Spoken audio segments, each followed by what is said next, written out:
যদি আমি বলি ধনী মানুষ এবং গরিব মানুষের মূল পার্থক্য টাকায় নয়, বরং তাদের পার্থক্য চিন্তা এবং অভ্যাসে, তাহলে তুমি কি বিশ্বাস করবে? জানতে পুরো ভিডিওটি দেখো।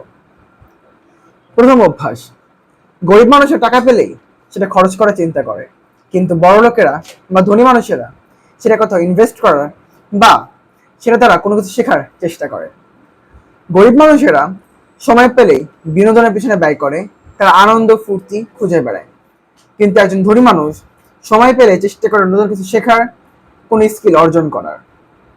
তৃতীয় অভ্যাস, গরিব মানুষেরা কোনো সমস্যা দেখলেই সেটা থেকে দূরে সরে যাওয়ার চেষ্টা করে, কিন্তু ধনী মানুষেরাই সেখান থেকে কোনো কোনো কিছু অর্জন করার চেষ্টা করে এবং সেটা থেকে সুযোগ বের করার চেষ্টা করে থাকে।